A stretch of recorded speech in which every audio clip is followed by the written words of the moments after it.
Need a minute, brother? Good man. Yeah man.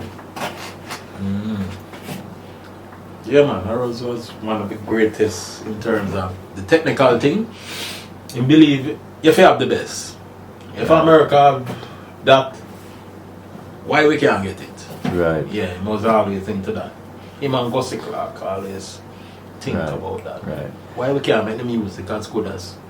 And at Arrows, give me some of your experiences there as a. So you was actually working as a recording engineer at Arrows. Arrows. So your first recording engineering gig job was when Computer Paul come now, and Computer Paul in 1990, later 1990, Computer Paul lay some rhythm, the soap rhythm, I believe,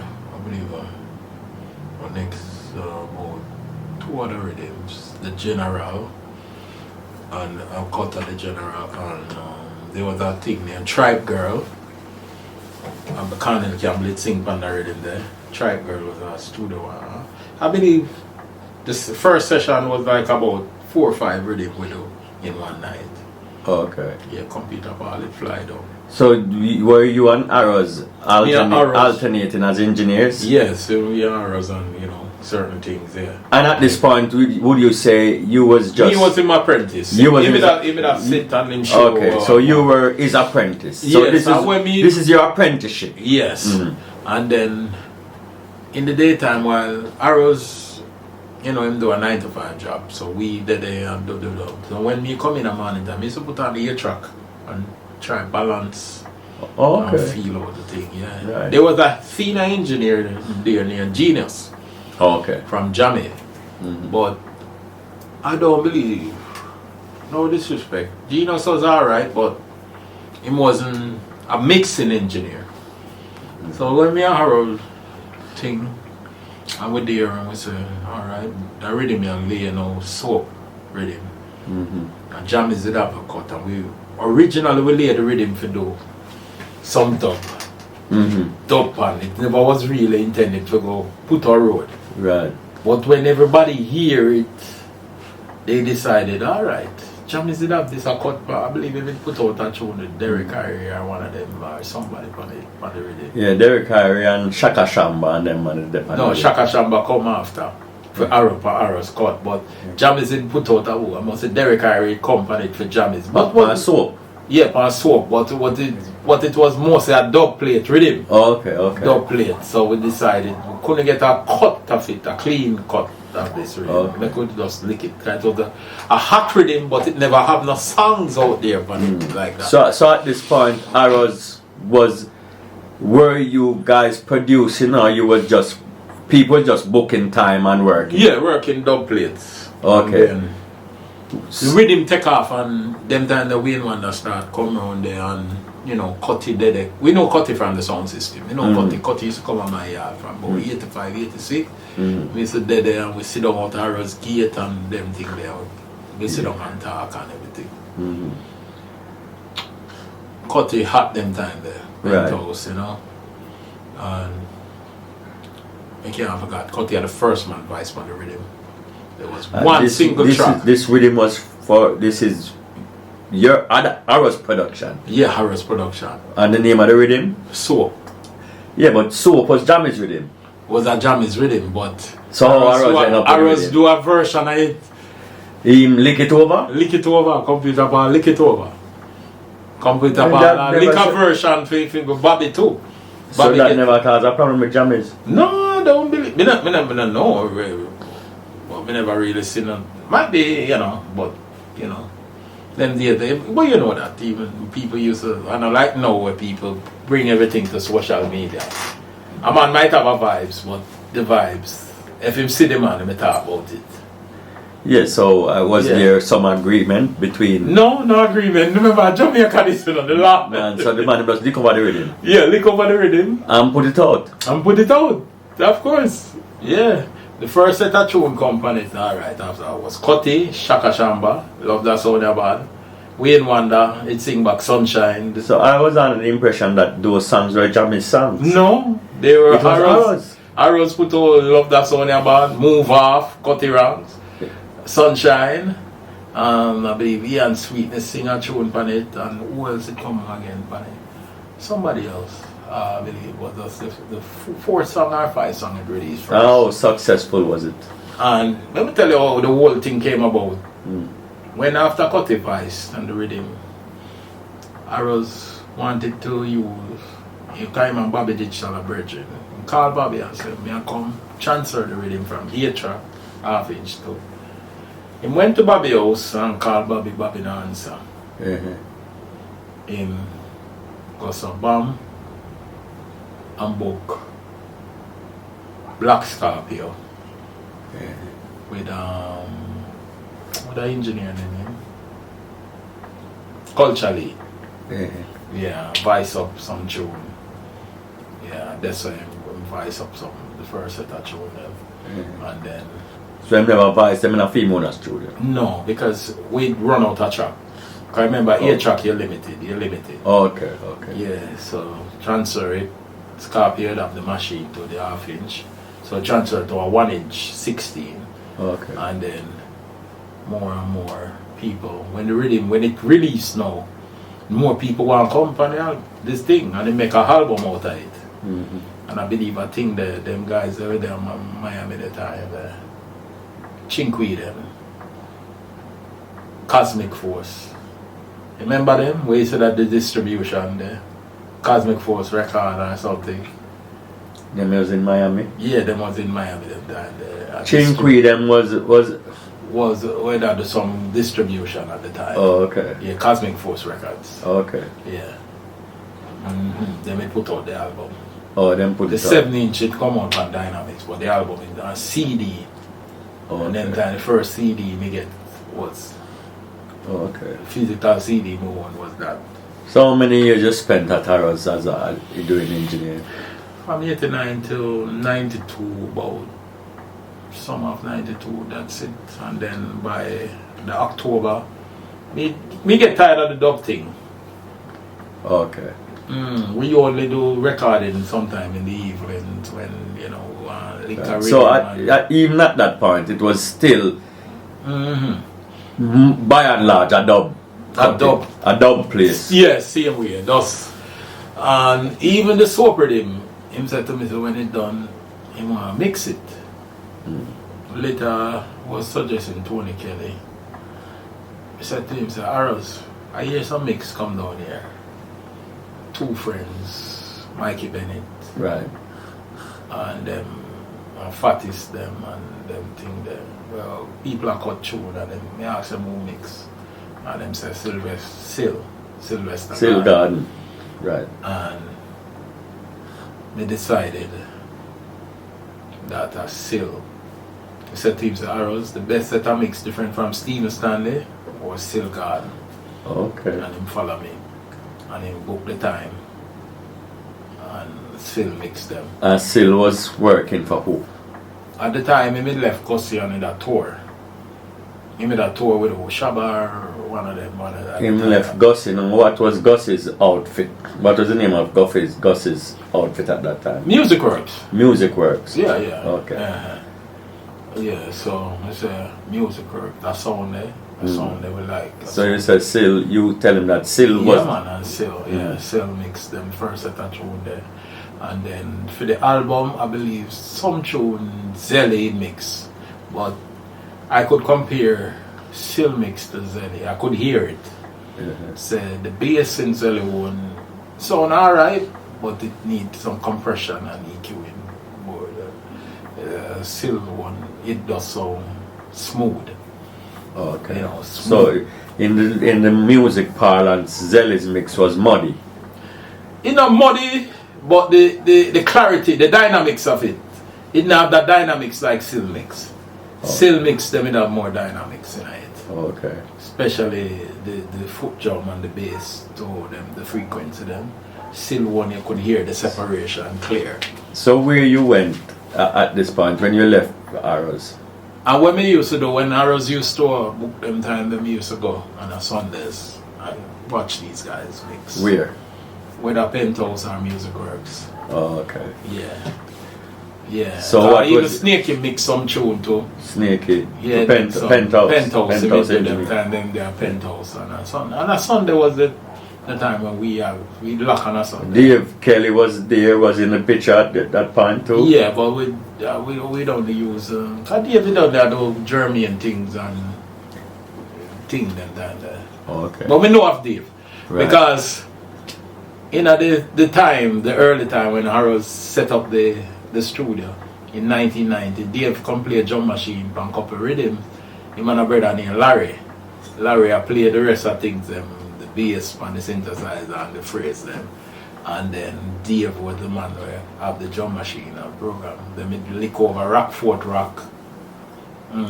He and Sweetness it sing a tune on it. That we send another where there? There's something he did sing on it on the Rockfort Rock and Harold put out that too. Tony Kelly mixed them song there. Okay. But Tony Kelly do that at Arrows. And I was Okay. there when Okay. I mix inside. So But the you're- sound was okay, but we know say it's not the realest sound. Okay. So your next stop after Arrows was where? Music be there in the yard in October Uh-huh. 92 now and Mr. Henry, late Henry Lewis. Henry, yeah. God rest his soul. Uh-huh. Henry come. I said, my boss want an engineer, you know. I say, Henry, for German, I'm gonna win. Why not? Because people, at the time, people used to say German was a man who don't pay money. Okay. Okay. So, him said, no man, I'll go see me there now, man. See the vehicle, I remember go outside, I see the plate mark, anchor. Music Works. Yeah, anchor mark on it, it was a Cherokee Jeep. And him said, come with me, and I said, alright. Then time I want to pack out jeans and thing, we just done cook some curry chicken back and dumpling, I said. Yeah. We have the shop and thing, I said, alright, come we go jump in and jump and him carry me go pick up, go see our apartment, and we go in anchor. Then time the studio, the studio 3 finished and him had the some work. But the main studio and the inside studio 1, never finished yet. So the Studio 3 was is now the smallest studio? Yeah. Okay. Yeah, that it finished. So that was Work and the go on. initial studio. Yeah. Yeah, and thing. And what Me happened and him after? dead there and him How say, was "Yeah, that? man," and him How say, was that meet? fill out that thing. How was that meeting with Yeah man, him said to me, With say, Mr. yeah, Clark? him say him have a dub machine and him want a dub engineer. And I say, yeah. But him said to me, say, you gotta work. If no work now go on in the dub thing, you can do the recording thing too. And that's so. I mean, basically I have a knack for the recording already. Right. But you know, you have to do dub. Dub was always a quick money making thing. Right. Right. So he really want you to run the dub thing. Yes, and the dub was done by Slipe Road. Time it still have 56 Slipe Road, same way. Okay. Yeah, downstairs where the office. But the new studio where you was gonna be working out was at as Windsor Avenue. Windsor Avenue. Old So Oak me Road. go between Windsor and down there. So I never started. We signed up everything to the December. Maybe by sign up. Me fill out a form, you know, the regular thing. But me there on the December and come check me. Because me never even call him back. Because let me tell you, me want to go foreign them time there. Okay. Me want to go foreign. Okay. Go sell some of the thing. Okay. Alright. The thing. The All thing. Right. Now all our friend. Let's leave it at that. The Yes, thing. it did it. And we want to join the thing. Right. Because we want to come out there so. Cause just you Because we don't see gunshot and everything. you want to come out of the slum. Got the slum there, And you see man I make headway. Headway, a man Yeah. come with R&R. Right. So we say, you know, I come out of this thing. Okay. Yeah, I'll do your inner thing. Because at that time, you have a little bank book. And then time they have a $50,000. Right. It's a nice money, you know, the ghetto. And Yeah. you can't draw anybody and knock off them head and thing. Right. Right. You know. Right. Because man say, people for dead, boss just said, Right. Man, so, you know, me was the man, they look up to me. I couldn't be the year I done. Right. And me just decide, say, no man, them things don't really warrant. Okay. So We decide. what I'm hearing is that you could have went that way. Went that way. You could have went down And we had family members who were in that road. Yes, and they are foreign and things are going on, you know. And then because of bomb. And with our anchor, so me a juggle between. So 93 was where a lot of people get signed. Steely and Cleveland at the time they were dropping. Me know Steely. Steely was like when me left Harrods, him said to me say, one day, him see me and him say, me I set up my studio, you know. You have to come work for me. Who said that? Steely. Okay. And he said, yeah. I said, yeah man. So when him come see me at Gussie though, it kinda create a vibes. Cause me I work for Gussie and then think that them know say me out of all of them with the arrows was like me was the man who really take on the thing and either make a headway technically. Yeah, but Him start say, why? When I want 2 engineers for my session, I just said to the youth say, yeah, Murphy. I said, Murphy, you go and do it and then come outside. Yeah. Yeah. Okay. But we do after that everything it kinda cool off. And then we start do a lot of sessions. We start do session more than and by the end of 93 you know, session that I start mix songs. In a 93 there. Oh, what's that transition? Oh yeah. Because basically what I tell you now, me know frequently. That is one of the greatest things I ever to teach me. Without his first time, he said to me, say, yo, this is a 31 band EQ. The lowest frequency is 20 hertz. The highest frequency is 20k hertz. You go between every part of the music is in this equalizer here, where you look back. And him teach about octave. And teacher say, yo, the equalizer must be like a graphic EQ, it must have like if you move each key, it's a third of an octave. All them things they teach me, yeah man. He was a man, a good teacher, great teacher about compression ratio and release and attack. Now what was the difference between you would guys say Arrows and Gussie Clark in terms of personality and how they and how they their way of doing things? Well, one Arrows is more in the technical field more. So I'm always into that. While Gussie is into the wider realm. Or push the business side. Okay. So each one of them own thing. Okay. Yeah. Business. And when you check it out, if you combine both, if a man had both of those, as you know. So at the point when you started mixing, you would say at that point you became a complete engineer? Yeah. But no, I wouldn't say that. It's when me do the album with Bonnie Wheeler now, in the big studio. The Bonnie sing Bob, I'm a record, the live drums. You mean the Grammy winning album? That album there, for Ras Records. I'm a record it and they couldn't believe in the night. And we just listen because you listen to the sound. Why? I have the hearing field. And it was the what first. What would be your description of what a complete engineer is? Well, a complete engineer is basically, acoustics, acoustics in terms of sound for sound, in the acoustics of a room, everything, the snare sound naturally and where you want to take it, the natural sound plus the enhanced sound. Reverberation, the density, the depth, everything. The reverb time, long, short, medium. All of these things, frequency and a whole. Frequency is the most important thing to being an engineer. Okay. So you have to know what high. But an engineer and what about prep?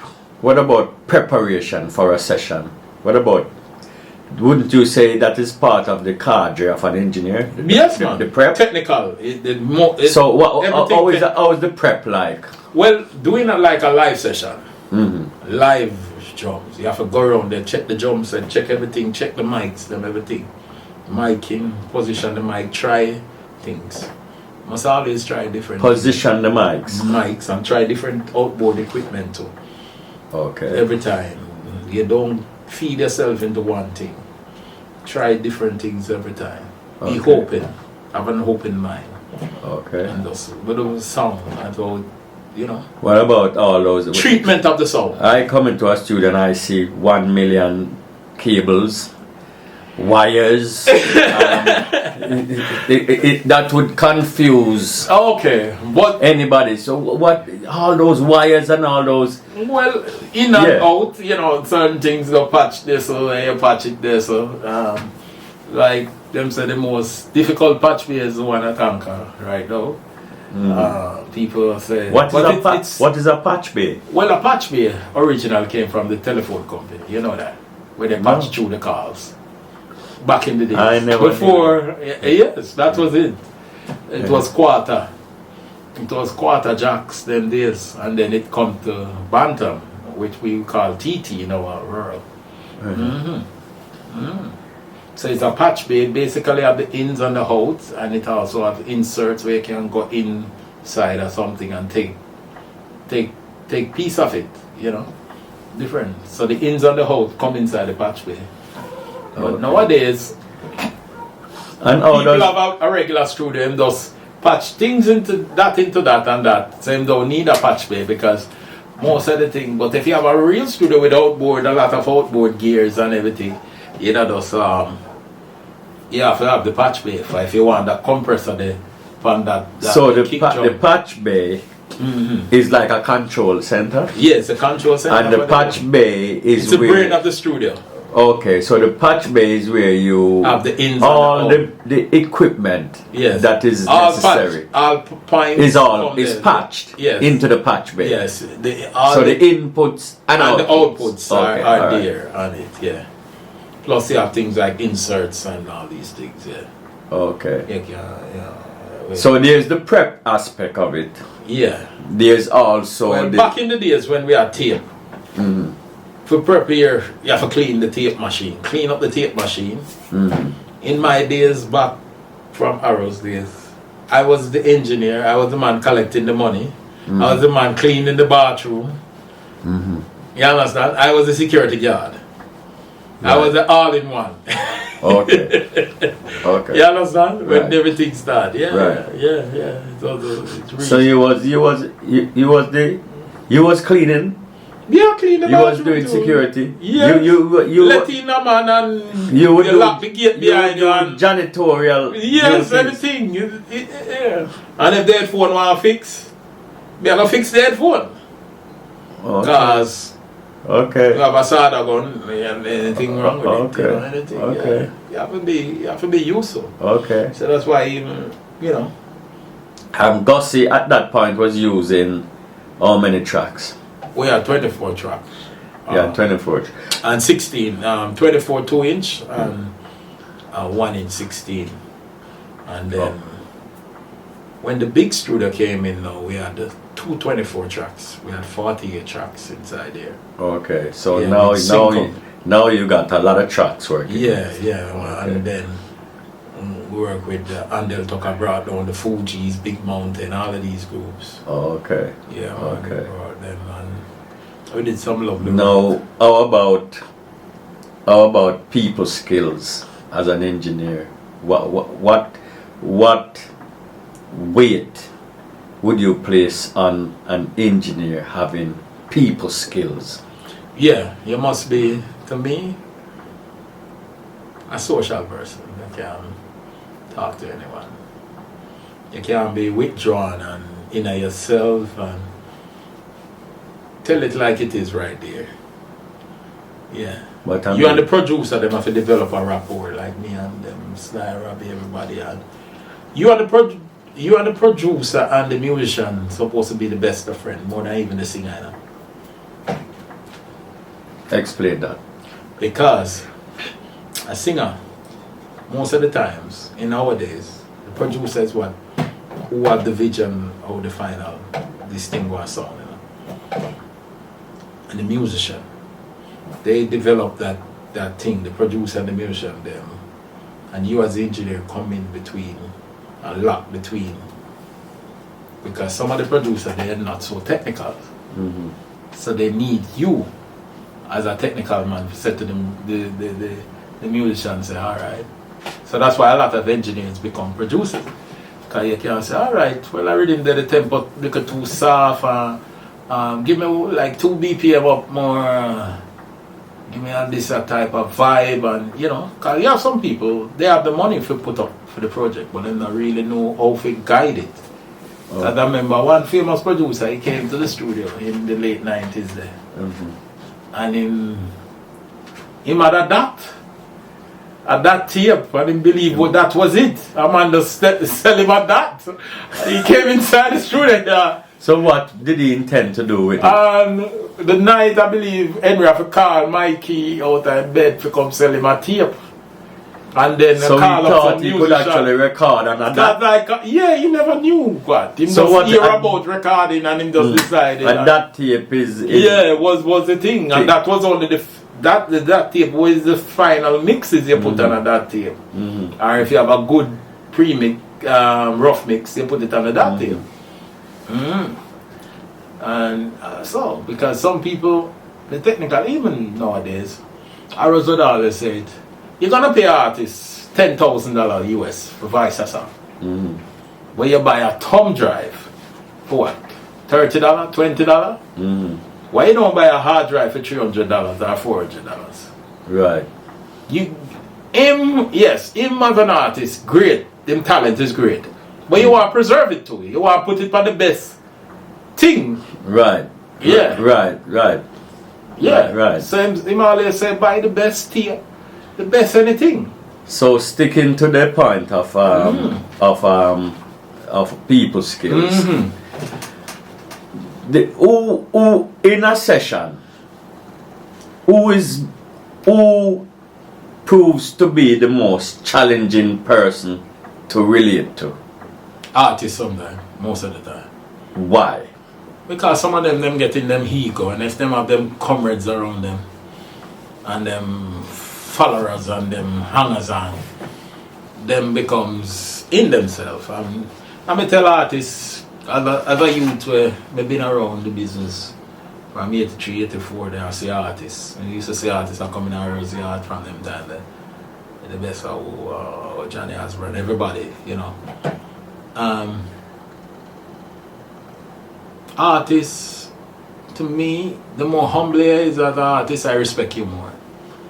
You're not no supernatural person over nobody else. You just get a talent and just use the talent wisely and see if you can better your people around you and touch people's life. Maybe music's supposed to touch people's life. So that them are the So rules that an egotistical artist. our engineer, What our producer is not good for the music. What are you as an engineer who has been in the business many years? An artist comes into the studio with a big, giant-sized ego, Yeah. and how would this play out? They don't want to follow instructions. What? Yeah, some what of them. goes on? Yeah, some of them will do that. Some say, boy, you know, me write my song a certain way, and I saw, you know. But I mean, And at that sometimes point, people- you're not really the producer. Yeah, so, yeah. So sometimes you have to just hold attention and just say, yo, make him just do it himself. I feel, and you might suggest some producers they can call him and say, yo, you can't go away, you know. Somebody sometimes, back in the days, sometimes we in the studio and a man start to have a melody and say, if him couldn't do it away here, you know. And when you check the melody to what's going on, it would be far better. Right. Yeah. Because